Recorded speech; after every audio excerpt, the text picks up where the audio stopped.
Lord. Now we get into our devotion this evening, and our devotion will come from Philippians chapter 2, verses 5 to 8. That is Philippians chapter 2, verses 5 to 8. Filipi matau lima I valu. And so just a little recap from what Philippians is about. And so far we've gone through that it's a book written by Paul himself to the church of Philippi. And as far as we've read, he has a great love for the church of Philippi as a very personal letter. And there's no sort of corrections as some of the other letters have, but it's a lot of encouragements from his behalf unto the church of Philippi.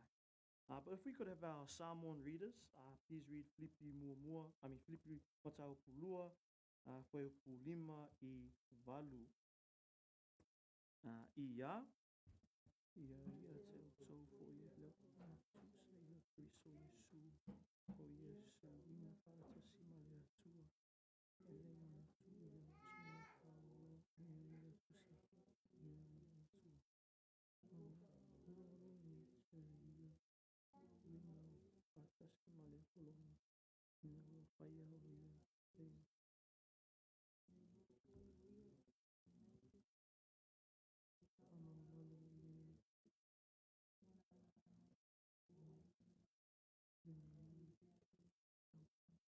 Praise the Lord.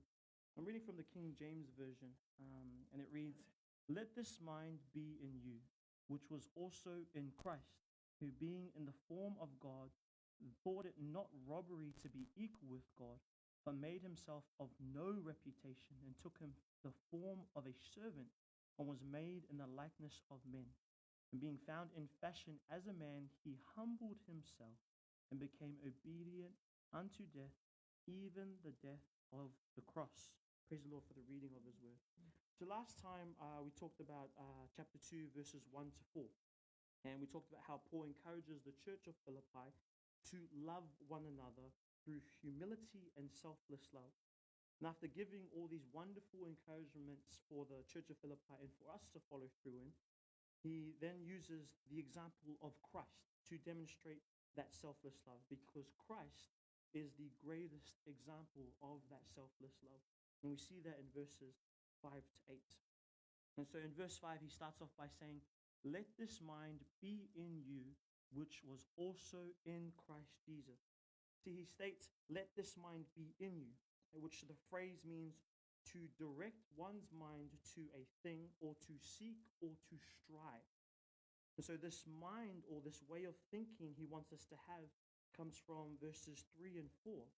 And verses 3 and 4 of chapter 2 reads, "Let nothing be done through strife or vainglory, but in lowliness of mind, let each esteem other better than themselves. Look not every man on his own things, but every man also on the things of others."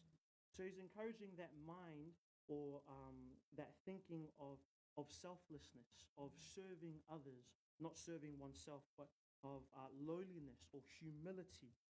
And so that's the mind he wants us to put on, to seek for, to strive for. But this mind isn't just a mind that he has conjured up. It's a mind that was found in Christ, that is also in Christ, as he says at the end of verse 5. So this is not a mind that we have of our own. This is the mind of Christ that we need to put on, that we find in the Word of God. And so we see more of why we should think like that in verses 6 and 7 of Philippians chapter 2. And verse 6 reads, "Who, being in the form of God, thought it not robbery to be equal with God." Here we have some beautiful truths stated by Paul himself. We get a statement supporting the Trinity and the magnificence of God himself, where it says, "Who, being in the form of God." See, here we get stated that Jesus and God are one, because that word form comes from the Greek word morphe, which means nature. So they share the same nature, or they are of one nature, God and Jesus, and also the Holy Spirit, but not mentioned here. So Jesus Christ and God are of the same nature, meaning that they are both God, but they're not two gods. They are not two separate entities. We do not believe in a three-God Christianity, but that they are three in one. So it's three distinct, different persons, but all sharing that one nature. And so we see that he is one God. And it's mentioned in books like Ephesians 4, where it states multiple times that there is one God, or even in John 1, where it says that the Word, aka Jesus, was with God and was God. And so these are statements that support that there is a trinity there, or that there is a plurality of the Godhead, and that there's God the Father, God the Son, and God the Holy Spirit. And so we get this truth from Paul, that they share the same nature. Quite a beautiful thing that is often questioned in Christianity. But here we have it nice and clear. So we see God himself, through Jesus Christ the Son, says there in verse 6, thought it not robbery to be equal with God. In other words, he did not want to exploit his God nature. The NIV has a bit more of a simpler translation for me to understand, because I found that a bit difficult. But the NIV says, who being in very nature God, did not consider equality with God something to be used to his own advantage. And so Jesus did not want to abuse his shared nature with God. Instead, we see what he does with that nature instead in verse 7. And verse 7 reads, but made himself of no reputation, and took upon him the form of a servant, and was made in the likeness of man. So instead, Jesus made himself of no reputation. He went from God, the creator of the universe, to someone of no reputation. That's what he did, and that's what verse 7 states. It says that he took upon him the form of a servant and was made in likeness of men. He did this willingly, not out of pity, not out of forcefulness. He did this willingly for us. See, the phrase no reputation is translated from kineo, the Greek word kineo, which means to empty out. He was still God in form of man, but now willingly took on the form and limitations of the human body. He was still very much God, but now he was just like us in the sense that he had to sleep, he had to eat, he had to drink, he had to rest, he had to do all the things that a normal human would be. But he was still God. He was still perfect. He was still sinless. He was still amazing. And so God willingly chose to take on the form of man through the immaculate conception and became a servant, as verse 7 says. Servant comes from the Greek word doulos. And as we have discussed at church many a times, this beautiful word doulos means a bond servant or a voluntary servanthood to pay off debt. But Christ had no debt to pay because he was, once again, perfect and blameless and sinless. So whose debt did he pay? Ours. Romans 6:23, we often quote here at church, but it is a beautiful verse. For the wages of sin is death, but the gift of God is eternal life through Jesus Christ our Lord. See, the debt that he came to pay was ours. He came to serve us by dying on the cross for our sins. That was his willingness to do that because he loved us so much that he was willing to humble himself to the point of coming through, the normal ways that a human is born, in a manger, in a cave. He wasn't born into a glorious kingdom. He wasn't born as this magnificent prince or anything like that. He was born as a carpenter's son, born quite lowly. That's how much God humbled himself in the form of Jesus Christ when he sent his son to this earth to be incarnated. That's how much God loved us. So he became man to pay our debt. He knew that no one else could save humanity but him.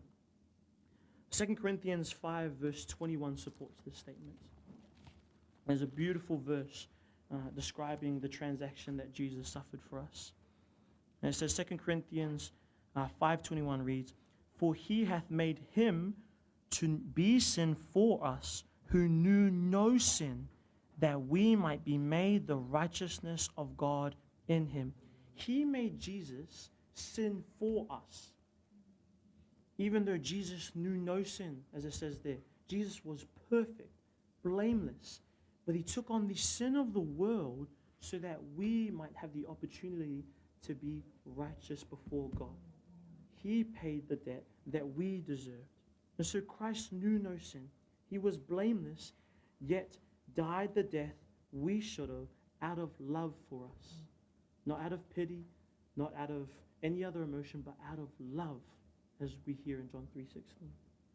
And then in verse 8 we read, "And being found in fashion as a man, he humbled himself and became obedient unto death, even the death of the cross." Even as a man, he humbled himself even more. As humans, we often think that everyone should suffer for his own wrongdoings. Why should I have to pay for something I didn't do? Why should I have to pay for the wrongdoings of Susie if she's the one that crashed the car? Why should I have to do that? But Jesus did pay for everyone's sin, the whole world, that whoever believes in him would have eternal life. He was willing to die for us. He was willing to be obedient to God, even to the point of a humiliating death on that cross. And we see in John 3:16, beautiful verse, that for God so loved the world that he gave his only begotten Son, that whoever believes in him shall not perish but have everlasting life. That word gave comes from the Greek word didomi, which means to give, to pay off a debt. God willingly gave his only begotten Son, the one and only Jesus Christ, willingly, out of love, to die for our sins, to pay the debt that we could not pay ourselves. Jesus became obedient even to the point of the most humiliating death in the history of man, where he was paraded, where he was mocked, and suffered for our sins. Isaiah 53, verses 3-5, prophesies of this, and exactly what Jesus Christ went through. "He is despised and rejected of men, a man of sorrows and acquainted with grief. And we hid, as it were, our faces from him. He was despised, and we esteemed him not. Surely he hath borne our griefs and carried our sorrows. Yet we did esteem him stricken, smitten of God, and afflicted. But he was wounded for our transgressions. He was bruised for our iniquities. The chastisement of our peace was upon him, and with his stripes we are healed." Not physically, not emotionally. We are healed of our sin. We are healed of that pain that we were meant to suffer. If we believe in him, only if we choose to surrender our life to Christ. He suffered what we were meant to. Why? Because Christ said it himself in John 15, verse 13. And it reads, "Greater love hath no man than this, that a man lay down his life for his friends." God loved us enough to send his only begotten Son to suffer a horrible death. Once again, he was mocked, he was beaten, he was paraded around, he was bruised for our sins. And by his stripes, we are able to be healed if we choose to put our faith in Christ. But this mindset that Christ has displayed right throughout his life of humility, of servanthood, of selfless love, this is the mind of Christ we are called to have as Christians. A selfless, humble, serving, obedient mind.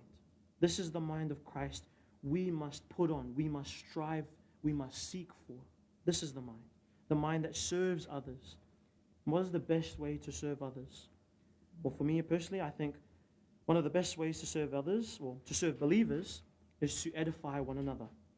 As we went through Corinthians with Pastor Fred last year, we are to edify one another in the body of Christ. That's one of the best ways we can serve each other as believers. And to the non-believers, to the unbelievers, it would be to tell them of that love, to tell them of that beautiful mind that Jesus Christ displayed on that cross, that he humbled himself to the point of a humiliating death on the cross for our sins, that we believe in the gospel, the good news that Jesus Christ came, died, was buried, and rose again for our sins. If we believed in that, we can be saved. So, brethren, I encourage us to put on that mind of humility and love that Christ perfectly demonstrated and modeled for us, to both unbelievers and to believers alike. That is our devotion for this evening and our encouragement. I will end this time off with a prayer before we go into a song and then our prayer meeting after this. Let us pray. Lord God, we thank you once again for this beautiful book that we call the Bible, your word, that you speaking to us, Lord God, that through this word we are able to find the answers that we need. We are able to find the beautiful story of Jesus Christ, the one that emptied out himself to become a man, that humbled himself even unto the point of death to serve us, Father God. That's how obedient and loving he was. And so, Lord, I pray that you would help all of us here to put on that mind of Christ, to put on that mind of humility, love, and service to others, Father God. And I pray, Lord, that you'd help us to outwork that mind in every aspect of our lives, Father God, whether it be here at church, at work, at school, at the markets, out and about, even at home when no one is looking, Lord God. Pray, Lord, that you would help us to put on that mind of Christ. And we pray, Lord, you'd help us to do that on a daily basis. It's not something that we just put on and forget about, Lord, but it would be intentional. That would be a daily process, Father God, that we would intentionally think like Christ. The best way to think like Christ is to come back to your word. So, Lord, we thank you once again for the beautiful message of the gospel that we find here in the Bible. And we thank you, Lord, for the words of Paul that you gave him to encourage us here today, 2,000 years later. And so, Lord, we thank you, we glorify you, we honor you with all that we have. In Jesus' name we pray. Amen.